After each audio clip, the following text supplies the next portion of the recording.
Hola, hola, hola a todos y a todas quienes nos escuchan. Estamos hoy día en un día especial para todo el pueblo colocolino, grabando el episodio especial aniversario que teníamos preparado como el podcast. Ya habíamos hecho un pequeño adelanto en los episodios anteriores, pero no quisimos dar más luces hasta que fuera algo concreto. Así que hoy día nos juntamos con Hardy y con Juliana, a quienes aprovecho de saludar, mandarle un gran abrazo. Como siempre digo más bien un gusto estar con ustedes. Y como les venía comentando, hoy día estamos en un episodio especial, grabando aquí el mismísimo 19 de abril, conmemorando ya los 97 años de la fundación del club, ¿cierto? Una fecha muy importante que está marcada en los calendarios de cada hincha colocolino, cada colocolina, en un día de mucha alegría, ¿cierto? De muchos recuerdos y que queríamos traer hoy día un poquito la historia de Colo Colo, pero también un poco de cómo Colo Colo, lo que ha significado el equipo más bien para nosotros, para Hardy, para Juliana, y vamos a compartir alguna anécdota. Así que no sé si ustedes quieren mencionar algo antes, Hardy o Julián, o si no, nos vamos derechamente a lo que es la historia del club.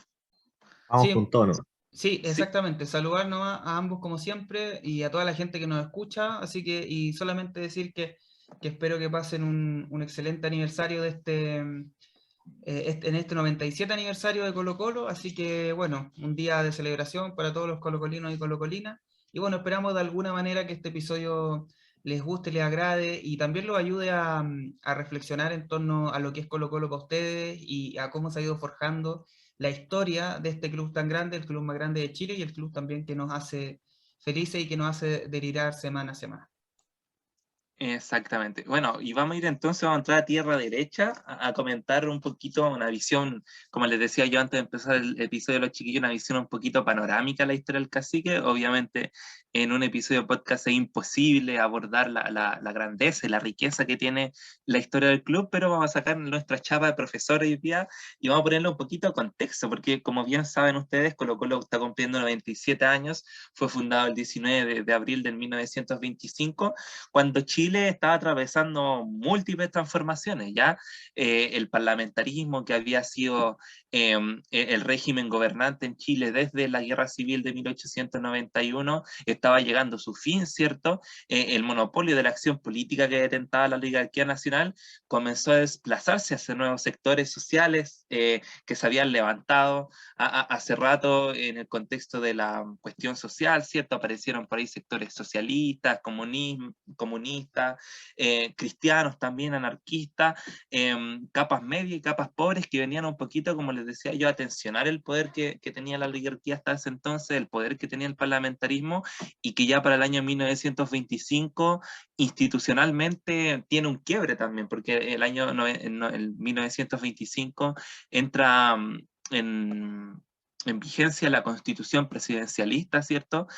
Promulgada por el presidente Alessandri y que marca una transición de la sociedad chilena, de este Chile, insisto, que tenía una tradición oligarca, que traía una tradición donde las capas más altas permeaban la participación política, y marca estos cambios, una transición, marca un camino hacia la nueva participación de actores sociales, ¿cierto? En un Chile que comienza también a destacar por algunos aspectos que de alguna manera democratizan la sociedad, como la ampliación paulatina del sufragio, la creciente escolarización de la población, la masificación de los medios de comunicación masiva, que entre todos permiten una mayor alfabetización política de la ciudadanía, sobre todo en el mundo proletario, en el mundo más bajo, si le podamos llamar, dentro de una división de clases de la sociedad. Así que en este contexto hay Hardy Julián es donde nace históricamente Colo Colo y que obviamente hay un contexto que debido a los factores que les voy nombrando marca también un poquito el carácter que tiene el club en su nacimiento.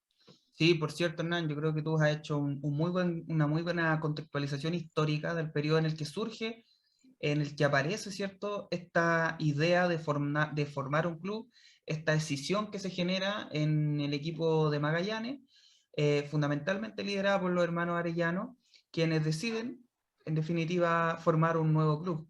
Esta mítica frase y esta historia que se va gestando en torno al bar Quitapena, ¿cierto? En torno a vámonos Al- Quiñones que jueguen los viejos, ¿no? Exacto. Yo creo que Colo Colo tiene una historia muy, muy linda, muy bonita, y eso va más allá de la palabra de un hincha, ¿no? Porque aquí los tres somos hinchas de Colo Colo. Colo Colo tiene una historia que es potente y que se mantiene así durante todos los años que el club existe. Ya se van a cumplir 97 y parece ser que Colo Colo sigue aumentando esta gran historia que posee desde esa fundación en 1925 hasta ahora, 2022. Colo Colo sigue siendo algo tan grande y que puede sonar una frase repetida, pero sigue siendo difícil de explicar, ¿no? ¿Cómo qué es Colo Colo? ¿Qué? Yo creo que todos tenemos una respuesta quizás distinta, para todos significa algo distinto. Todos tenemos una visión personal, porque Colo Colo es tan grande que impacta en la vida de todos. Sí, de hecho, yo, y quería, a propósito de eso, Julián, y también de lo que decía antes Hernán, señalar que es difícil entender la aparición y el momento de quiebre a partir del cual Colo Colo comienza a ganar tanta adhesión popular, sin entender, como bien decía Hernán antes, el contexto histórico en el que surge. Eh, que se trataba de un escenario de transformaciones, pero también de un contexto en el que progresivamente la ciudadanía y sobre todo los sectores medios empezaron a tener una mayor participación en, en algunas instancias que les habían sido un tanto relegadas hasta ese entonces, digamos. Ahora, yo quería decir que hay que recordar también que en ese periodo el fútbol chileno existía, pero no era profesional. O sea, existía una liga nacional, pero que no estaba profesionalizada, en la que los equipos, si bien se dedicaban permanentemente a tratar de mejorar las condiciones para poder competir de buena forma, habían mucho déficit en torno a la infraestructura, en torno a la preparación, en torno a lo táctico, por cierto que en torno a lo físico. Entonces la aparición de Colo Colo en ese momento no es solo, no se explica como un fin en sí mismo, que perfectamente podríamos decirlo así, ¿cierto? Por la historia que tiene el club, sino también en tanto se valora su aporte a la profesionalización de la liga chilena. Eh, y Sí, yo creo... Sí, dale, dale nomás. no, es que yo creo que es importante también señalar, Hardy, que el deporte, como bien decías tú, no era profesionalizado todavía, porque por las clases altas era visto como una forma de ocio, pues, ¿cachai? Porque gran parte de los clubes que se fundan en Chile tienen su raíz en los sectores más acomodados de la sociedad, como decía yo, en los vestigios de lo que iba quedando la sociedad oligárquica. Entonces era visto como un ocio, era visto como un ámbito de la sociedad a la que no había que darle, o sea, un ámbito de la vida en sociedad, bien digo, a la que no había que darle mayor importancia, y creo que el quiebre que marca esta rebeldía que tienen los jugadores de Colo Colo es justamente eso, es como las capas medias, como las clases bajas, como la gente que comienza a alfabetizarse políticamente, que empieza a tener más acceso a la educación, ve en el club no solo una forma de hacer deporte por ocio, sino que también ve una forma de hacer sociedad, una forma de hacer comunidad también. Exacto, Hernán. Hay que recordar que Colo Colo se funda en 1925 y no es sino hasta 1933, 8 años más tarde, cuando se toma la decisión de formar una liga profesional y eso es lo que se conoce como el punto de partida de la profesionalización del fútbol chileno, ¿cierto? Se crea la liga profesional que un año más tarde pasaría a llamarse la Asociación Santiago.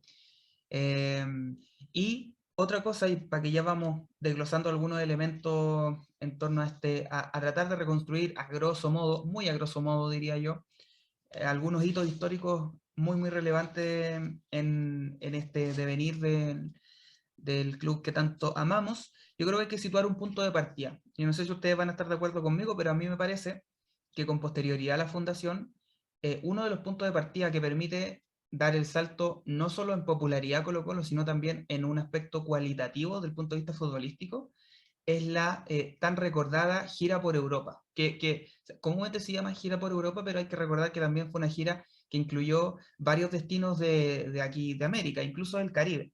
Porque no sé si la gente que nos escucha sabía, pero Colo Colo, uno de los primeros países que visitó cuando se decide emprender esta gira al extranjero fue Cuba. Hay algunos documentos ahí que estuve revisando en torno a la visita de Colo Colo a este país del Caribe, en el que pudo disputar algunos partidos. Esto fue el año 1927, e incluso hay algunos registros, ¿cierto?, de fotografías de diarios de la época, en los que la prensa cubana ya hablaba de que llegaba a Cuba uno de los incipientes equipos chilenos de ese momento. Exacto. Colo Colo visita una cantidad de países increíble para la época. más si consideramos que recién llevaba dos años desde su fundación. Visita a México, España, Portugal, Uruguay, Argentina, Ecuador y como tú mencionas, Cuba. Esta idea la impulsa Cariola, ¿no? Un Así expresidente de la es. Asociación Central de Fútbol y además de Colo-Colo en algún momento, quien va con la idea al club, se la presenta y desde el momento Colo-Colo aceptó. Colo-Colo quería dar este salto, Colo-Colo quería viajar y conocer también algunos países donde el fútbol ya era un poco más profesional, donde ya tenía otro sentido distinto al que se le daba en Chile. Y fue un gran paso que también marca un poco el hito del nacimiento de una frase bastante importante para Colo-Colo, que es de Colo-Colo es Chile. Así Nace es. cuando Colo-Colo sale de Valparaíso, camino a Europa, esta frase un poco de como nos van a representar a todos, entonces Colo-Colo es Chile. Exacto, exacto. Y como tú bien decías, Julián, es Carlos Cariola, en definitiva, el presidente de ese momento de Colo-Colo y que también había sido presidente de la asociación, quien toma este liderato. Hay algunos antecedentes históricos y análisis de algunos historiadores en torno a que hay, porque Carlos Cariola, además de estar muy metido en el fútbol, era abogado y actor de cine también, estuvo muy ligado a las artes. De hecho, por eso el actual Teatro Cariola, que se ubica aquí en la calle San Diego, en el centro de Santiago, lleva su nombre en reconocimiento a lo que él aportó a a la historia del teatro en Chile. Y hay algunos análisis que dan cuenta en torno a, o sea, que dan cuenta de la importancia que Cariola percibía, no solo en lo futbolístico de hacer esta gira, sino también desde el espectáculo, desde la puesta en escena, de salir al extranjero, de poder hacer noticia, de poder ir cimentando esta historia de popularidad, Hernán.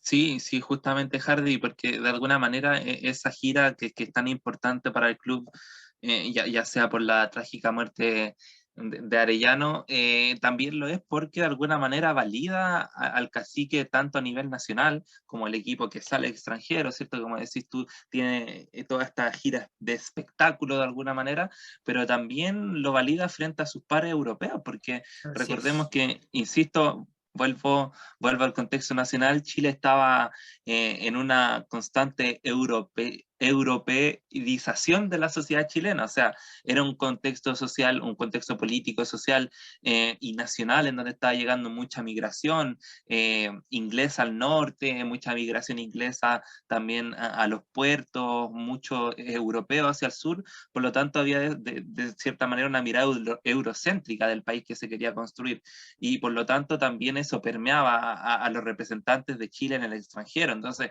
esta gira no solo sirve para hacer valer el peso deportivo, futbolístico que tenía el cacique, sino para verlo como un representante de Chile y de esa chilenidad un poco europea que se quería mostrar y que se quería proyectar al extranjero. Tal cual. Imagina que otra cosa que yo también quería comentar, chicos, y para la gente, por cierto, que nos escucha siempre, eh, que Colo-Colo en aquel entonces fue de tal proporción la puesta en escena, los trámites para poder salir del país y poder realizar esta gira, que David Arellano, nuestro fundador, y como ustedes bien saben, quien era profesor normalista, ¿cierto? Y que en ese momento realizaba clases era profesor de instrucción primaria en la escuela número 52 de Santiago, en ese entonces, que entiendo que hoy esa escuela me parece que está en La Granja o en Cerro Navia, no estoy tan seguro, pero bueno, eso habría que confirmarlo después. Pero David Arellano y además los otros jugadores del equipo, que muchos de ellos también, como David, eran profesores normalistas, viajaron con permisos del Estado para ausentarse de sus labores y para poder representar no solo a Colo-Colo, sino como bien decían ustedes también, a Chile, digamos, en esta incipiente actividad futbolística que se desarrollaba en el país. Incluso hay algunos registros que señalan que ellos seguían recibiendo salario, a pesar de tener estos permisos, salarios desde, digamos, su labor profesional como profesores normalistas, digamos. Entonces yo creo que eso grafica esas facilidades que se dieron en aquel momento, grafica también la esperanza que hubo en que un club, el primer club chileno por lo demás en jugar en tierra europea, que tenía el medio nacional al respecto, digamos. Y otra cosa que yo también quería señalar es que en torno a esto, y te doy de inmediato la palabra, Julián, eh, de alguna manera, ¿cierto? Hay cierto consenso, yo diría que siempre es bueno ir revisando también estos consensos, pero el historiador Sebastián Salinas decía que la gira no solo había sido, como ya habíamos dicho antes nosotros, importante desde lo futbolístico, sino que además fue derechamente el primer catalizador de la popularidad de Colo-Colo.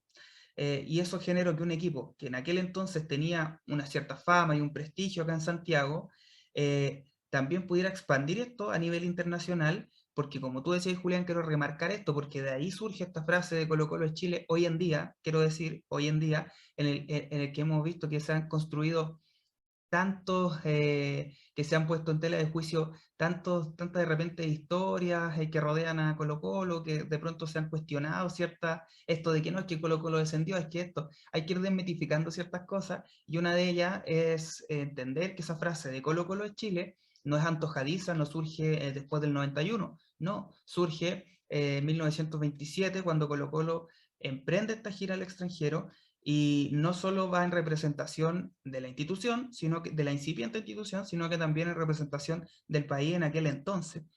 Eh, Así que bueno, eso yo quería señalar, porque bueno, es cierto que una vez que Colo Colo vuelve después de la gira, no solo había expectativa por ver al equipo que había competido en Europa con los mejores clubes del mundo, sino porque además estaba ese morbo de ver, bueno, pero entonces si Colo Colo compitió, ganó experiencia, ¿habrá algún equipo acá que le pueda ganar? Entonces ese morbo también movilizó a la gente a ver el espectáculo semana a semana. Sí, yo siguiendo un poco los puntos que tú tocas, quería mencionar que Colo-Colo, ahí también lo mencionabas, ya que Carlos Cariola sale con esta idea y toma el ejemplo de Nacional de Uruguay y Boca Juniors, que son los primeros equipos que empiezan aquí en el fútbol sudamericano a tener este concepto de giras, de viajar por el mismo continente o quizás salir a Europa o distintos lugares para poder buscar profesionalizar el fútbol y conocer distintos lugares y en cierta forma también llenarse de conocimientos, obtener experiencia que en ese momento no se daba por lo precario que era el fútbol en general. Yo también quiero ya meter un poco más de lleno, hay partidos muy importantes, tú mencionabas partidos en Cuba, en México, Colo Colo le gana a equipos como el Necaxa, le gana al América, también le gana a Norteamérica de Ecuador, por si acaso, para que quede claro, en Guayaquil. Se dan resultados bastante importantes y espero no equivocarme, pero creo que Colo Colo pierde 2 partidos solamente en la gira que hace por América primero. Creo que son 2 partidos los que pierde y el resto son empate o triunfo. Y luego también se enfrenta ante rivales duros en España, Deportivo La Coruña, Benfica, Atlético de Madrid, el Valencia, y le gana al Valencia incluso, y sean resultados que son muy importantes y como dices tú, eso generaba expectativa en todos los que esperaban que Colo Colo llegara con una profesionalización distinta al resto, o sea, los jugadores, todos los que viajaron, llegaban yo creo con un escalón más arriba, con una experiencia que nadie más contaba y que incluso si uno se pone a mirar el continente, eran pocos, eran equipos contados con los dedos los que tenían esa experiencia. Esto fue importante y no para la historia de Colo Colo, fue importante para la historia del fútbol chileno, marcó un punto en el que se preocuparon por profesionalizar un deporte que hoy, ya en 2022, es el más importante del país, es el que más mueve gente, el que más genera distintos sentimientos, no solamente viéndolo del lado económico, como digo, genera sentimientos y es el que más pasión tiene de los chilenos el fútbol. Y bueno, yo no quiero ya como entrar en el terreno final, pero todos sabemos cómo finaliza esta gira. Sí, sí, yo eso quería puntualizar, este periplo tan exitoso que Colo Colo realiza por Latinoamérica y también por Europa, y que lo llena de todo esto, de toda esta esperanza que describíamos antes, lamentablemente termina de una forma, yo creo que de la peor forma posible, con lo que ya creo que todos sabemos y que sin duda otorga una particularidad especial a Colo Colo, sobre todo en sus inicios, que tiene que ver con el triste fallecimiento de nuestro fundador y primer capitán David Arellano, quien fallece a causa, como ustedes saben seguramente, de un golpe que le generó una peritonitis.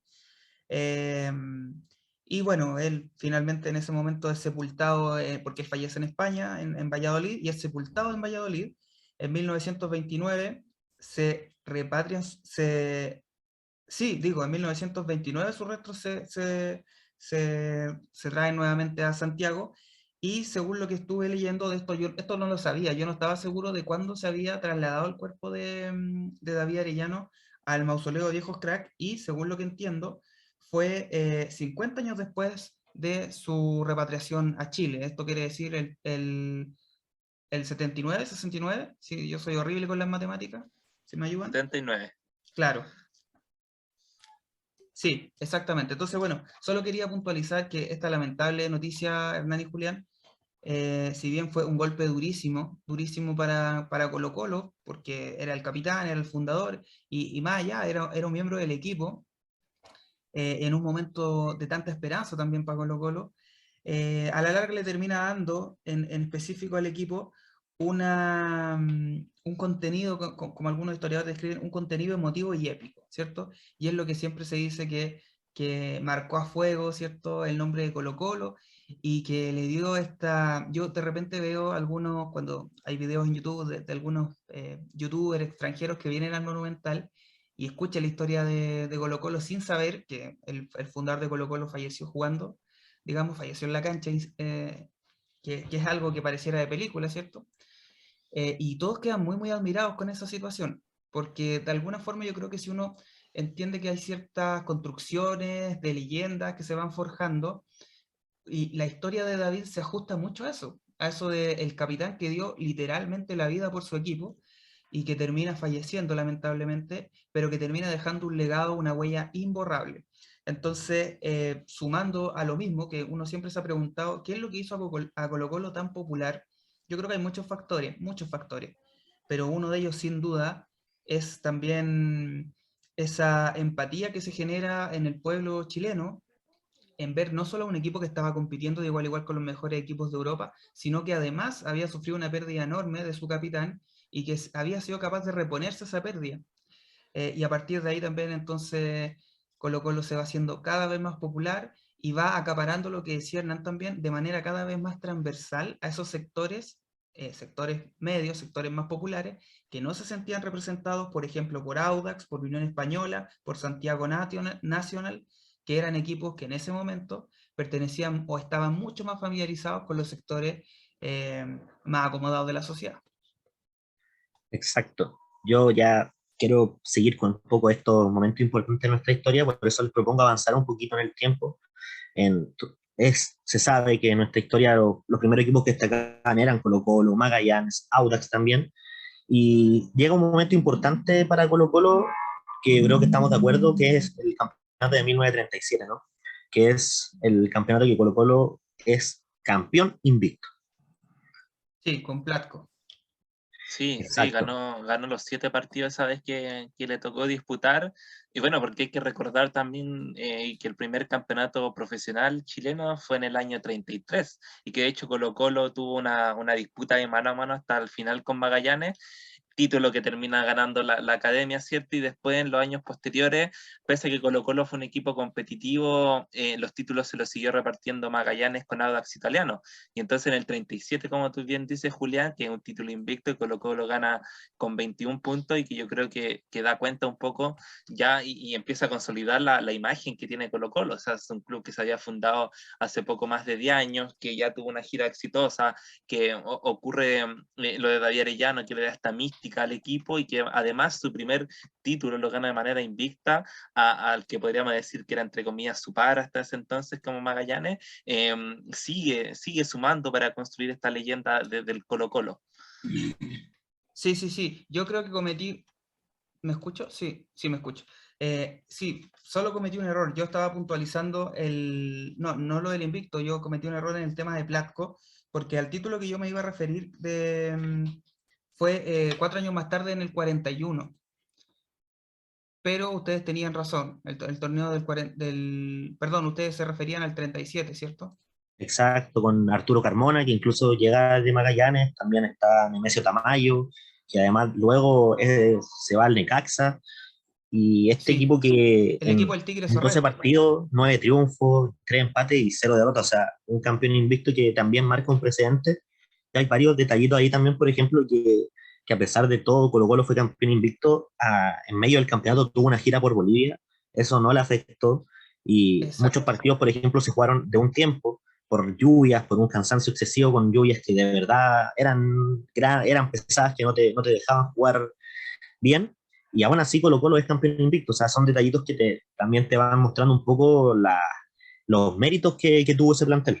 Exacto, y ahora sí corrijo. Efectivamente, el 37 con el Tigre Zorrela a la cabeza, Colo-Colo logra ese invicto que ya detallaban los chiquillos, y 4 años más tarde, nuevamente sale campeón invicto con Platco esta vez, que fue uno de los grandes revolucionarios del fútbol chileno con el famoso modelo de la W invertida. ¿Se acuerdan de esto? Bueno, no vamos a puntualizar en eso por tiempo, pero era básicamente un sistema que permitía jugar por primera vez con 3 centrales, o lo que hoy día sería con 2 stoppers y un líbero, y que venía de la escuela inglesa, que había conocido en el equipo que en ese momento dominaba parte de Europa y fundamentalmente Inglaterra, que era el Arsenal. Entonces él trae ese sistema a Chile y logra un invicto el año 1941, con un rendimiento del 80%, que se tradujo básicamente en 13 victorias y 4 empates, 30 puntos de 34 posibles, lo que hoy día sería prácticamente una locura, y yo te diría que hasta irrepetible conseguir ese porcentaje de invicto en la actualidad.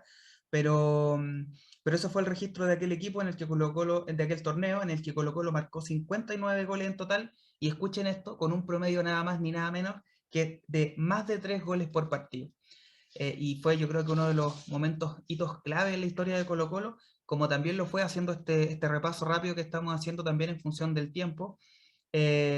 Un par de años, un par de décadas más tarde, con la llegada de los hermanos Robledo, ¿cierto, chiquillos? El otro día lo referenciábamos un poco a propósito de un nuevo año de aniversario de conmemoración de la muerte de Jorge Robledo.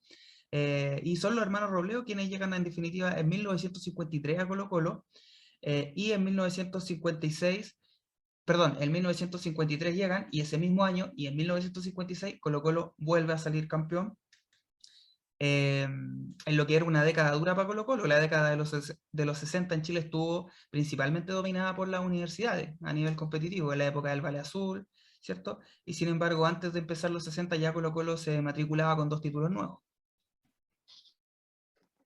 Sí, Sí, justamente Hardy. De hecho, después del título del 41, Colo Colo tiene una sequía de títulos, tiene una pequeña crisis, lo que se podría llamar la primera crisis del club, pero justamente ya son las incursiones tácticas de Placto, las incorporaciones después de los Robledo, que le dan como un segundo aire, una segunda época a este Colo Colo que venían haciendo, y que yo creo, insisto, que sigue marcando las diferencias y sigue marcando esa pequeñas revoluciones que ha provocado Colo Colo dentro del fútbol chileno durante toda su historia, porque se toma en serio lo que es el fútbol, o sea, trae lo mejor, la idea más fresca de táctica deportiva desde Europa, comienzan a tomarse en serio los entrenamientos, comienza a tomarse en serio la vida profesional de un futbolista, porque antes, como bien mencionaron ustedes, los futbolistas tenían una profesión de cabecera, ¿cierto? Eran médicos, eran profesores, eran constructores, qué sé yo, y después futbolistas. Entonces creo que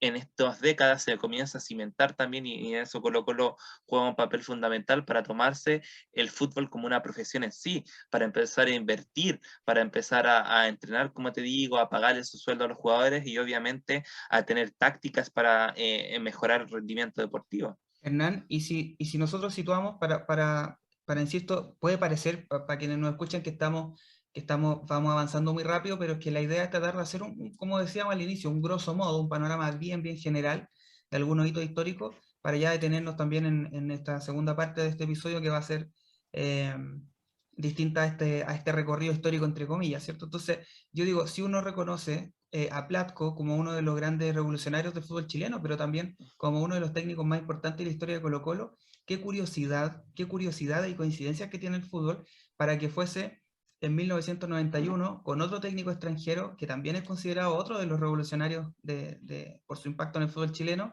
que llegaríamos a alcanzar la gloria máxima, digo yo, el título más importante en la historia de nuestro club y el título más importante en la historia del fútbol chileno a nivel de clubes, que es la Copa Libertadores, con el gran Mirko Josic a la cabeza. Qué coincidencia, decía yo, que 2 técnicos extranjeros hayan generado tal revolución en Colo Colo, ¿cierto? En periodos muy disímiles. Pasamos por alto la final del 73, pero no queremos restar la importancia. De alguna manera creemos que si hay un equipo al menos al que se le ha rendido el tributo necesario en Colo Colo, al menos ha sido el equipo del 73. Y nosotros siempre lo conversamos fuera del aire, que siempre vale la pena volver a recordar aquel campañón de Colo Colo ese año, pero en este caso no nos vamos a referir tanto porque creo que, insisto, quizás ha sido uno de los periodos más estudiados en la historia de Colo-Colo, también ligado al periodo de la historia en el que está insertado, digamos, en Chile por el escenario político. Entonces, pero bueno, por eso no nos detuvimos en el 73, por si alguien nos escucha y dice, bueno, pero ¿por qué no referenciaron a aquel enorme equipo de Carlos Caselli, de Chamaco, etcétera? Es por eso solamente. Sí, yo quería hacer dos menciones un poco con el tema de los hermanos Robledo, porque marcan dos precedentes, uno muy importante para nuestro fútbol y otro muy importante para Colo-Colo. El primero es que, más allá de todo este cambio futbolístico que hacen ellos logran generar un interés demasiado grande en la gente y comienzan a aumentar las personas que asisten al estadio a ver fútbol. Fueron importantes para que este se transforme hoy en un deporte que en 2022, lo vuelvo, siempre pongo en contexto porque estamos hablando un poco del pasado, ¿no? Hoy en 2022 es normal para todos ir al estadio, es un panorama, ya es algo común. Y en ese momento, antes no. Lo volvemos al tema, no era tan profesional, no había tanto interés. Y claro, los hermanos Robledo rompen un poco con esto y generan el interés, generan que la gente vaya al estadio y marcan un hito para el fútbol nacional. Y otro detalle también que sucede algo muy importante es, bueno, al año siguiente del que llegan ellos, Colo Colo compra la sede social en Calle Sin Fuego. Yo creo que todos sabemos lo que significa esta sede, que por desgracia, hoy no pertenece al club y que es necesario recuperarla. Necesario mencionar eso también. Colo Colo logra la adquisición de esta sede tras un año de los hermanos Robledo en Chile. Sí, sí, qué buen aporte que hace ahí Julián. Yo creo que es un lugar, un lugar físico muy importante para la historia del club. Y tomándome lo que dices tú, lo que hacen los hermanos Robledo, ¿cierto? Viene a coronar lo que algunos historiadores sostienen sobre que Colo-Colo es uno de los primeros fenómenos de masa en Chile. O sea, se condice, insisto, y sigo insistiendo, y creo que esto va a ser una constante en la historia del club, que coincide con los periodos históricos que se vive. Y en este entonces, a partir también de la masificación de las comunicaciones, de la televisión, de la radio, Colo Colo comienza a ser un fenómeno de masa y comienza a ser seguido por millones de personas. Misma historia, insisto, este paralelo que va ocurriendo con la historia de Chile y de Colo Colo que ocurre en el 73, ¿cierto? Ya lo detalló Hardy, no vamos a entrar mayor en profundidad, pero un equipo que está marcado por el contexto sociopolítico en Chile, un equipo que se dice que incluso frena un poquito el golpe por la importancia que revestía la campaña que estaba haciendo Colo Colo en ese entonces, ¿cierto? Por la vinculación que tenían ciertos jugadores también con el gobierno de la Unidad Popular, o más bien con el sector político que estaba detrás de Allende, y que bueno, tiene una campaña espectacular y que lamentablemente, y esto hay que decirlo, como con todas sus letras, fue robado en la final por Independiente de Villanueva. Sí, sí, están los videos, de hecho, o sea, no es una especulación. Y sí, por cierto, yo destacaría de ese Colo-Colo 73 no solo lo futbolístico, sino esa mítica foto y recordada foto, yo creo que una de las mejores fotos en la historia de los planteles en Chile, de Colo-Colo con Carlitos Caselli a la cabeza, en el Palacio de la Moneda junto al presidente Salvador Allende. Yo creo que una de las fotos más míticas en la historia de Colo-Colo y que reflejaba lo que también era el equipo en ese momento, que se decía que era un equipo que unía a la sociedad, pero eh, es sabido que Carlitos Caselli tenía una gran afinidad por el gobierno por la persona de Salvador Allende, así que, bueno, en fin. Hay Y algo importante con ese sí, Colo Colo 73, disculpa que te sí, sí, sí, interrumpa, que es cuando un poco también empieza a acrecentarse esto de que Colo Colo representa al pueblo, porque en cierta forma lo que la gente, lo que el pueblo quería era estar en contra del dictador, por en contra cierto. de Pinochet. Y nadie lo hacía, ningún equipo lo hacía, nadie lo manifestaba públicamente, con razones justas, claro está, hasta que llega este Colo Colo que tiene jugadores que lo enfrentan y que en cierta forma se hacen parte de un Chile que está viviendo un momento demasiado delicado y al que no te podías quedar callado. Entonces Colo Colo marca un poco esto de ser la voz de un pueblo que estaba callado, de un pueblo que tenía miedo. Colo Colo lo representa, como tú dices, con la cabeza, ahí a la cabeza Carlos Caselli, que es el más insigne de esa época y el que más representó un poco esto de manifestarse, de expresar su punto de vista respecto a un momento demasiado doloroso para la historia de nuestro país. Y Julián y Hernán, yo solo quiero puntualizar algo más, porque ya podríamos hacer, si a la gente le interesa, quizás más adelante algunos episodios específicos para hablar de ciertos planteles o equipos, que no sé si les interesa, tiro esta idea, no lo hemos conversado. Podría ser un día dedicarnos al Colo-Colo 73, otro al Colo-Colo de Platco, otro al Colo-Colo del Tigre Sorrel, así, en fin. Pero solo decir algo, yo insisto, vuelvo a retrotraigo algo que dije hace un tiempito, hace unos minutos atrás, Hernán, y de inmediato te cedo la palabra. Te lo cedo, dijo el Cepu. eh, Mucho se ha ido tratando de caricaturizar ciertas situaciones que ocurrieron con Colo Colo. Ya saben, supongo, por quiénes han tratado de caricaturizar esas situaciones. Y yo creo que hay que ir desmitificando. Es cierto que Carlitos Caselli le niega la mano al dictador Augusto Pinochet, es cierto. Lo que pasa es que después hubo un gesto en La Moneda, cuando estaba ya Pinochet, en la que sí tuvo que darle la mano Carlos Caselli a Pinochet en ese momento, y esa fotografía es la que aparece para que algunos justifiquen que en definitiva no es que le haya evitado dar la mano, sino que simplemente se la dio y lo demás fue verso. No, no fue verso. O sea, hasta Y hoy ojo, solo con esto termino, hay entrevistas en las que Carlos Caselli reconoce que su madre fue torturada por la dictadura y que fue tirada en un peladero porque evidentemente querían intimidarlo a él. yo quiero puntualizar también un poco sobre esta relación con Salvador Allende, que lo explica demasiado bien Leonel Herrera, y él dice que Allende lo acompañaba para a todos lados, en los partidos, fue a Paraguay con el equipo, fue a Argentina con el equipo, en Santiago los mandaba a buscar a la Alameda, en todas las embajadas donde Colo Colo estaba, iba Salvador Allende, y Leonel Herrera dice, ¿por qué no se habla tanto de esto? No había mucha televisión en ese tiempo, y eso que permitió que el plantel generara una cercanía con el que era el presidente en ese momento de Chile. Y Colo Colo generó esa cercanía con Salvador Allende, y un poco después, ya cuando llega el golpe militar, que todos sabemos lo que sucede en Chile, Colo Colo se va con la persona que ellos eran cercanas, o sea, varios se manifestaron a favor de Salvador Allende porque era una persona que ya tenía cercanía con el plantel, que los apoyaba, y que no solamente los apoyaba desde un discurso de palabras bonitas, sino que estaba con ellos realmente. Sí, sí, que bueno, ahí lo que puntualizas tú, Julián, porque da cuenta un poquito también del compromiso que tenía en ese entonces el deportista de Colo-Colo, y que es un compromiso, bien digo, que hoy día es difícil de encontrar en alguna persona que se dedica al fútbol, ¿cierto? Generalmente, y sobre todo con los nuevos reglamentos FIFA, el jugador tiende a ser una persona, un individuo, un ciudadano que está alejada de la esfera política, cuando veíamos que hace un par de años atrás, unas décadas atrás, era algo totalmente común, ¿cierto? Y que incluso marcaba un poquito lo que era el carácter del equipo. Y yo, para avanzar, chiquillos, le iba a proponer que fuéramos hacia la Copa del 91 y de nuevo remarcar cómo este Colo-Colo 73, que de alguna manera eh, pierde la final, ¿cierto?, de la Libertadores, y que de alguna manera marca el año del inicio de la dictadura. Después, con el retorno a la democracia, ¿cierto? En la década del 80, Colo-Colo volvió a levantar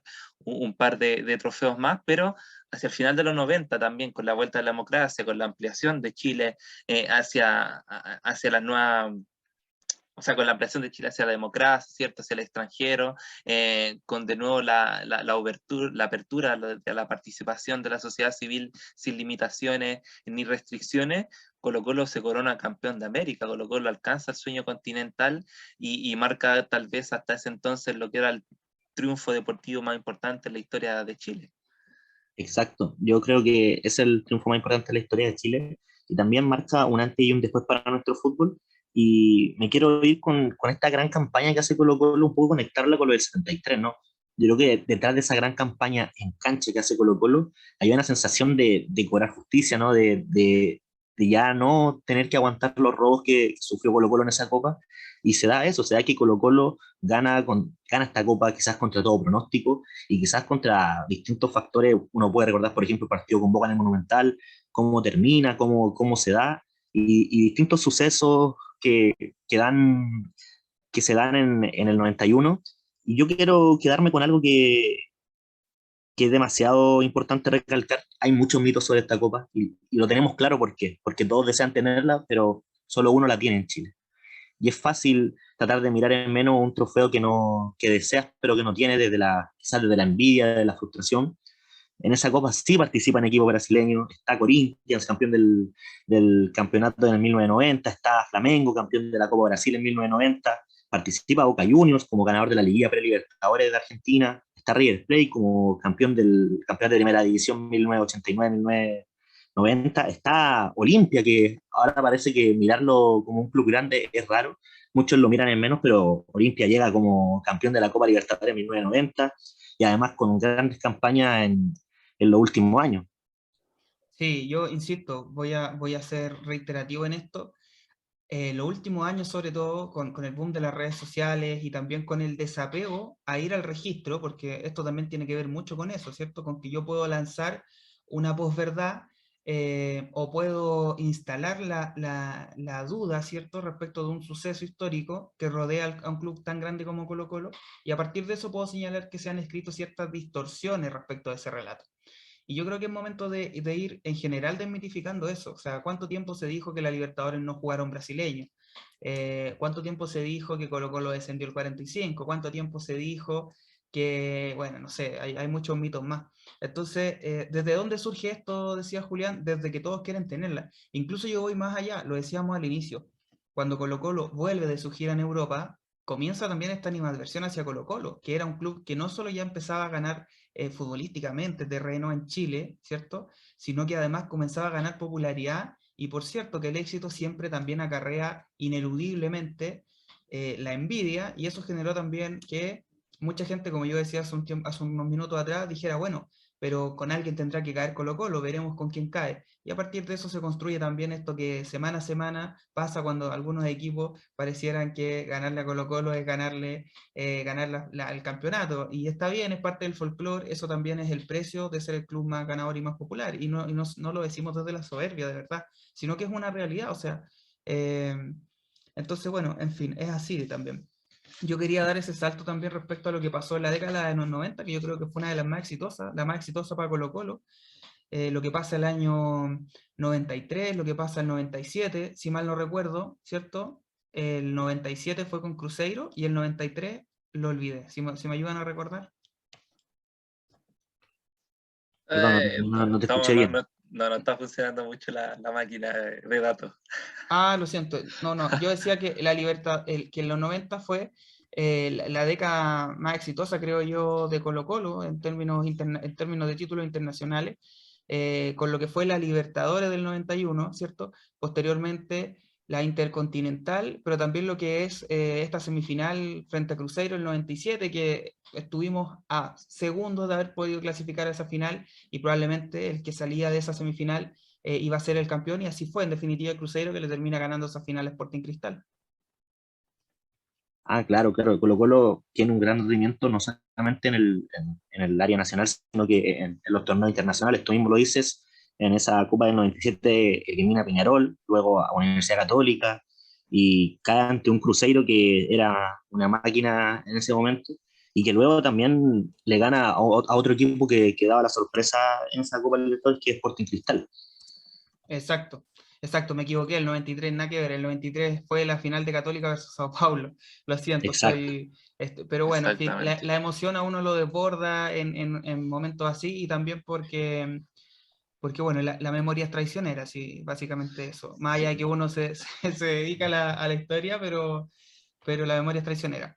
Y No, decía, y Harry, sí, recalcar también que esta década está marcada porque Colo Colo hace gala del nuevo Estadio Monumental, que fue por cierto. reinaugurado hacia los 90, que se construyó con recordemos también para seguir derribando mitos, no se construye con la ayuda de Pinochet, ¿cierto? Como les gusta ahí también pregonar a ciertas personas, a viralizar la posverdad.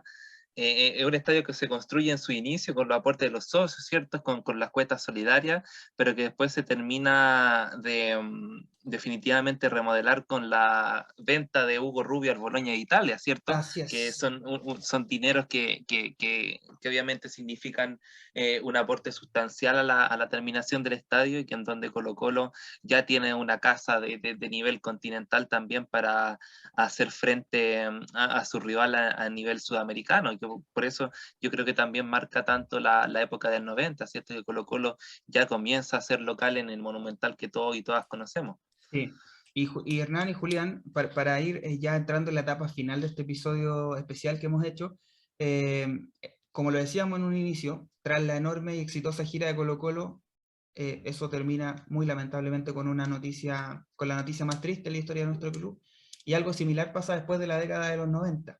La década de la Recopa, de la Intercontinental, bueno, la Intercontinental no se gana, pero se juega, la Libertadores, la semifinal del 97, viene el periodo triste de los 2000 con la quiebra del equipo, con la casi desaparición de Colo-Colo, con la demostración, creo yo, la demostración que hubo en el periodo de la quiebra y en menor medida también la demostración de cariño que la gente tuvo con el equipo durante el partido de la promoción, pero por eso digo en menor medida, porque creo que son cosas que es difícil comparar, porque es cierto que en una se podía perder la categoría, pero en otra se podía perder el club. Entonces ambas son terribles, pero sin duda si es que hubiera que elegir, bueno, uno elegiría no vivir ninguna de nuevo, pero digo, la quiebra tuvo ese factor emocional mucho más desatado de la gente, que gente con personas con muy pocos recursos daban una luca o 500 pesitos, lo que tenían cuando iban al estadio, trataban de aportar, se hacían comerciales con Pepsi, la gente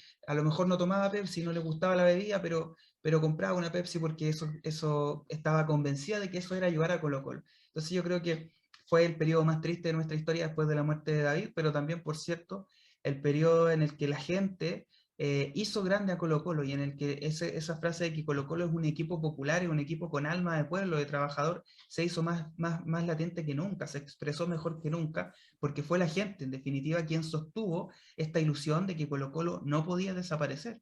Y bueno, afortunadamente no desapareció, digo, desafortunadamente caímos en las manos de la sociedad anónima, eh, pero en fin, se sortea, digamos, ese destino que parecía inevitable, ¿no? Que era la quiebra.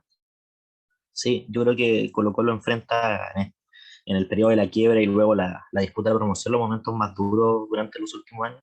Tú mismo lo mencionas, al momento de la quiebra, el miedo del hincha de Colo-Colo era que el club desapareciera.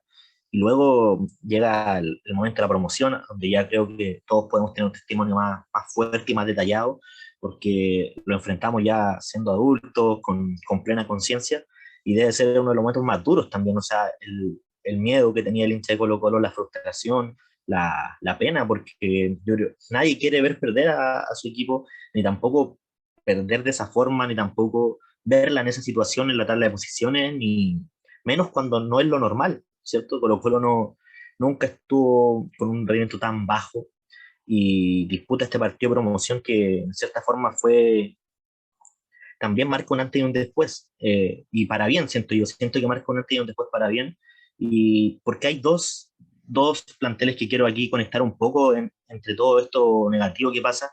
Tenemos el momento de la quiebra, y luego viene el equipo de Claudio Borghi, ¿no? que disputa la Copa Sudamericana, que es finalista, lamentablemente la pierde, pero que deja, por ejemplo, cimientos para la generación dorada que viene de la selección chilena más adelante. Y luego tenemos, guardando las proporciones, claramente no se puede comparar, pero tenemos tras la promoción cómo cambia Colo Colo gracias a Gustavo Quintero y gracias a la llegada del Club Social al directorio, es sin duda algo increíble. Yo no recuerdo algo así en otro equipo, una forma de salir adelante con algo de un sentido de pertenencia de la gente tan fuerte, de que el club social más un técnico que nos da un salto de calidad en cuanto a fútbol, en cuanto a distintas cosas, nos marca un antes y un después. Tenemos, entre estos momentos tan oscuros, tenemos dos puntos que yo creo que hacen un poco también que no sean años tan duros, sino que también sean dos momentos que más daban esperanza, ¿no? En un momento Claudio Borghi llega con un plantel que tiene una cantidad de jugadores talentosos, y ahora tenemos el plantel de Gustavo Quinteros que también anda bien, que anda bien en el campeonato, que ya, por ejemplo, en Copa Libertadores lleva 2 partidos disputados, 2 triunfos, y que si bien está recién, te ilusiona, porque hace tiempo no teníamos un Colo-Colo que compite así en lo internacional, que compite que marca una distancia, se nota un escalón más arriba que el resto también en el campeonato nacional. Sí, totalmente de acuerdo con lo que menciona Julián, y yo creo que eso va en la lógica de que Colo-Colo a cargo de Blanco y Negro, los buenos momentos que ha tenido el club en este periodo han sido excepciones, porque, de nuevo, poniendo en contexto histórico la quiebra de Colo-Colo y volviendo un poquito atrás para retomar el tema, se da también en un contexto sociopolítico en donde Chile, el Chile neoliberal heredado de la dictadura, comienza a desarticular el entramado social, ¿cierto? Comienza a desentramar todas las relaciones sociales, la forma en que la gente se organiza para, de alguna manera, mercantilizar todo el ámbito social, el ámbito político de organización, y en ese saco cae también lo que es la neoliberalización del fútbol chileno, que dicho sea de paso, para que quienes no lo sepan, la ley de sociedad anónima es una ley que promulga, o que más bien, más que promulga, propone Sebastián Piñera como senador de la República hacia finales de los 90, y que bueno, termina por hacer quebrar a Colo-Colo, termina por llevar al club a ser concesionado por una sociedad anónima, y que después termina prácticamente con todo el fútbol chileno bajo la administración de esta forma empresarial, ¿cierto? De hecho, hasta el día de hoy el único club que no es sociedad anónima, al menos en primera división, es Curicó Unido. Entonces, Colo-Colo también es víctima de alguna manera de esta neoliberalización de la sociedad, como dije antes, de la desarticulación del entramado social, y parece ser que la lógica dentro de la administración de Blanco y Negro, insisto, y aquí hago un pequeño paralelo con lo que dices tú, Julián, parecen ser excepciones los buenos momentos, ¿cierto? Porque, o sea, nosotros tuvimos el valioso campeonato de la quiebra, ¿cierto? Liderado por Espina, por Bartichotto, por Pizarro, y una camada de juveniles como Neira, Lobos también, que de repente el hincha colocolino ha sido un poco ingrato con Lobos. Después viene el auge, ¿cierto?, de Borgi con grandes figuras, pero después Colo-Colo tiene el tetracampeonato, tiene el campeonato de Tocali y el de Bartichotto, pero en esos años somos cualquier cosa, o sea, hay malísimas campañas, hay un bajón futbolístico importante del club, más bien un bajón institucional, vienen las campañas, no sé, de Caña, de Omar Labruna, y después vuelve a haber otra excepción, que el campeonato de 2014 con Tito Tapia, después de nuevo Cameron Neuer que nos lleva a la promoción, y ahora parece haber otra excepción. Así que aquí, antes quizás de darte la palabra, Hardy, quizás ya comenzaríamos a cimentar el camino para como la última parte de este programa, y de que se trataría de dónde tiene que apuntar Colo-Colo en este aniversario en base a lo que ha sido la administración del último año de Blanco y Negro. Exactamente, para allá quiero apuntar, porque bueno, yo lo hemos dicho en este podcast, pareciera, lo dijimos en la entrevista anterior con Ruta del Hincha, con Recuperemos Colo-Colo, que los momentos de esta última década de Colo-Colo, los buenos momentos del club, se han construido en base a voluntades, básicamente, a la voluntad que ha tenido un presidente, en este caso, que de la mano con un vicepresidente y con la gente que hay detrás, han intentado hacer las cosas de una manera diferente, dando cuenta de que se puede hacer de una manera diferente, de una manera distinta, pero además se han encontrado con un tremendo técnico y que ha tenido la responsabilidad para armar un muy buen plantel y para estar a la altura de lo que se le ha exigido. Entonces, pero uno se pregunta, y entrando de lleno en aquello, en estas proyecciones que uno hace, ¿para dónde hay que apuntar? Para dónde proyectamos el próximo aniversario, y no solo el próximo y el subsiguiente, sino también qué proyectamos para el centenario del club. Entonces, yo creo que, y haciendo también un breve análisis de eso, digamos, para que ya vamos cerrando en honor al tiempo, creo que precisamente para allá hay que apuntar. Primero, yo creo que Colo-Colo tiene dos grandes desafíos, en mi opinión. El primero tiene que ver con recuperar una cuestión identitaria. Yo creo que Colo-Colo, como tú bien decías, Hernán, lo describías muy bien, de la mano de la SA ha intentado alejarse lo más posible de sus raíces identitarias que tienen que ver con el pueblo mapuche. Hay una cuestión política detrás, y eso creo yo que motiva también de pronto a la sociedad anónima a decir, bueno, no generemos tantos vínculos porque políticamente el panorama está complejo, entonces ¿para qué nos vamos a complicar? Qué sé yo. Y yo creo que Colo-Colo tiene que recuperar ese desafío, porque si hay algo que identifica a Colo-Colo, junto con su popularidad, con sus triunfos y todo aquello, tiene que ver con el componente indígena, con el componente identitario que da cuenta de la fundación del club, que es conocido internacionalmente como el Cacique. Entonces, siempre que jugamos afuera, el cacique chileno, el cacique Colo-Colo. Entonces, yo creo que hay un desafío interesante en reconstruir ese vínculo identitario con el pueblo mapuche, que se puede hacer desde pequeños gestos, por cierto. Y hay otro desafío más institucional que tiene que ver con empoderar cada vez más al rol del club social, a los socios y al hincha, acercar al hincha. Yo lo decía en el capítulo anterior, hay muchas iniciativas de hinchas colocolinos y colocolinas que lamentablemente quedan al margen de lo que pueden hacer con el uso de Colo Colo, con el nombre de Colo Colo y con todo lo que rodea la propiedad de la sociedad anónima, porque se ven con muchas barreras para poder desarrollar sus distintas actividades.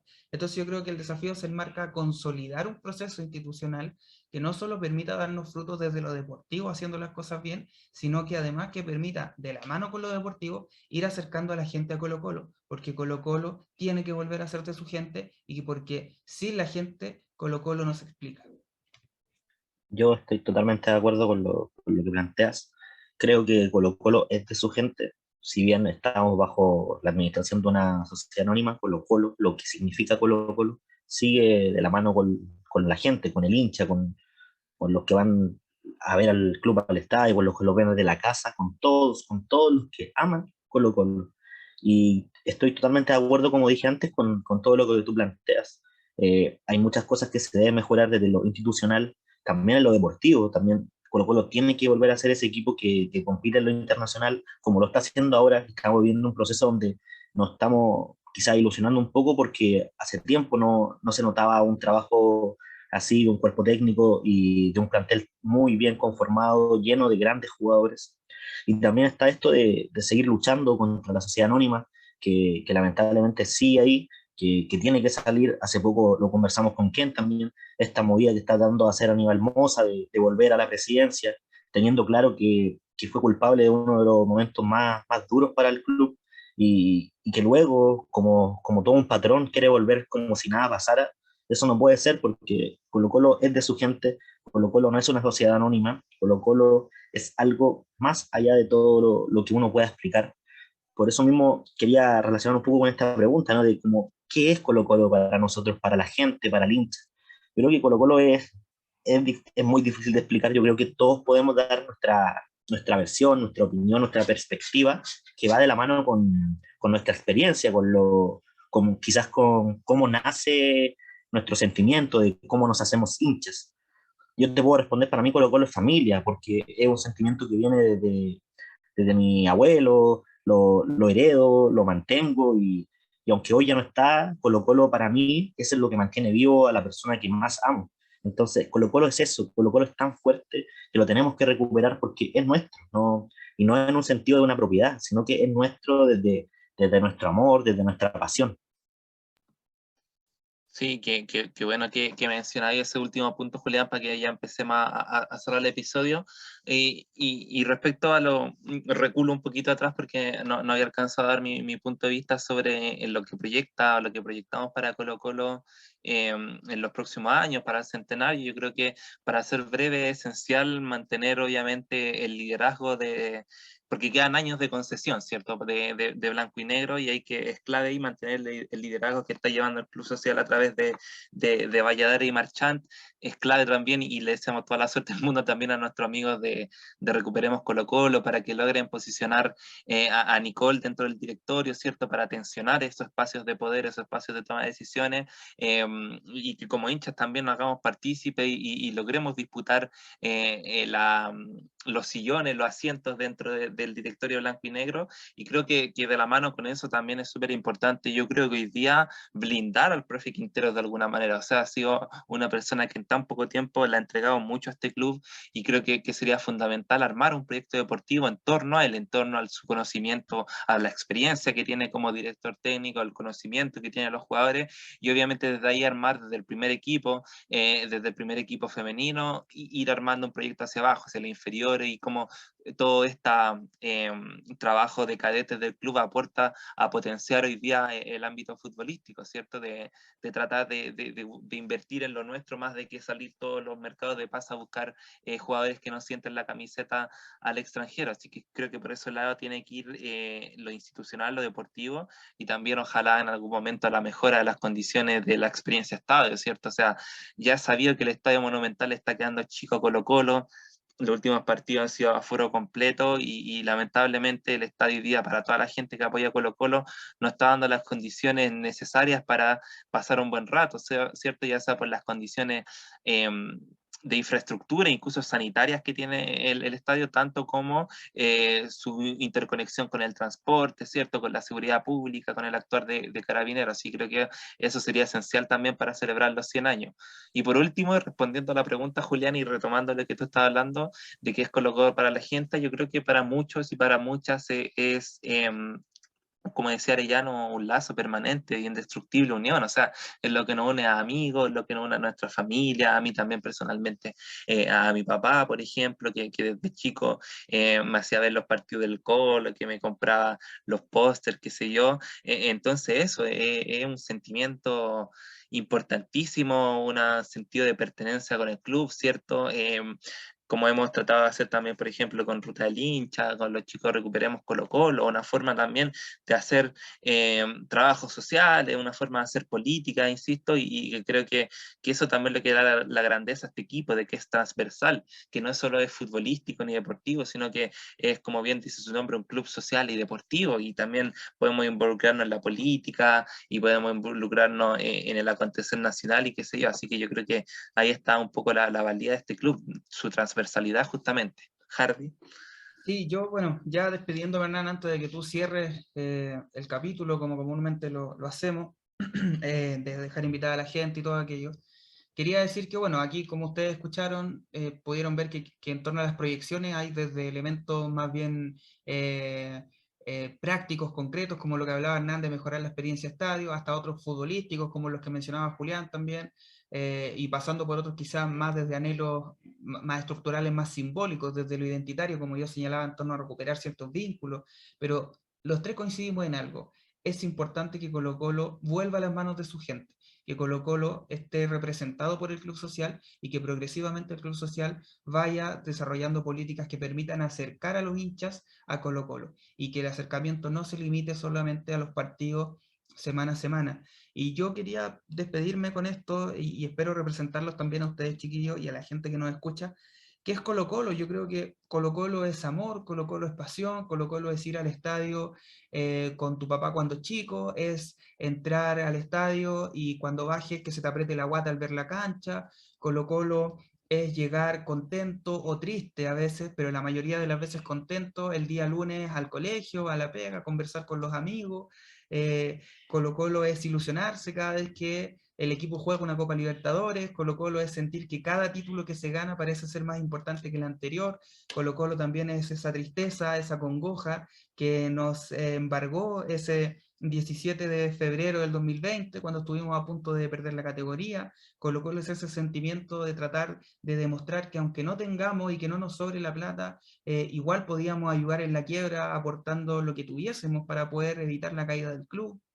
Colo-Colo son esos recuerdos que tenemos junto a nuestros padres, nuestros hermanos, abuelos, tíos, primos, pololos, pololas, amigos, en torno a tantos partidos que nos sentamos a conversar. Colo-Colo son esas discusiones de fútbol que tenemos día a día, semanalmente, a diario, qué sé yo, con la gente que nos rodea. Yo creo que Colo-Colo es un acto de amor, es un acto de rebeldía, es un acto de revolucionario, de transformación. Y creo y quiero quedarme con una frase del gran Julio Cortázar, que es una frase aplicable en general a muchos aspectos de la vida, pero que yo creo que hay solo, a pesar de que es aplicable a muchos casos, hay solo algunos casos puntuales en los que realmente esta frase refleja la totalidad de la expresión que trae aparejada.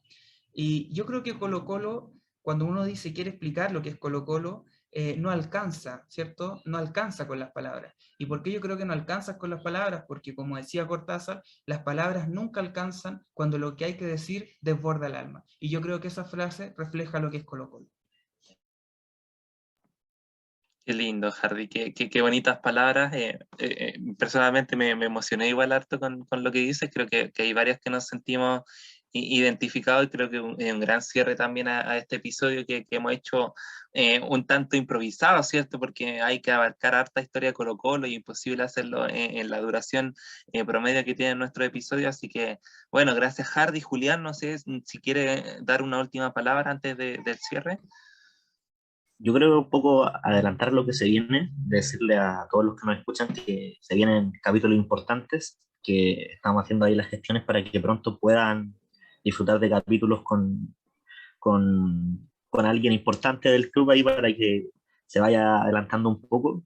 Y yo me la juego también con decir que ya tenemos que lanzarnos pronto nuestro primer sorteo, hace un tiempo lo conversamos aquí con Harry y Hernán, y yo creo que ya pronto se viene para un poco también premiar a toda la gente que me escucha, que siguen en Twitter, que siguen en Instagram. Así que eso, no sé si Harry quiere agregar algo. No, yo por mi parte, nada más. Dale, Ya, hermano. bacán, bacán, chiquillo. Entonces, se vienen, como siempre decimos, se vienen cositas en el podcast. Hoy día sí se viene una cosita, ¿cierto? Habíamos estado pensando en este episodio.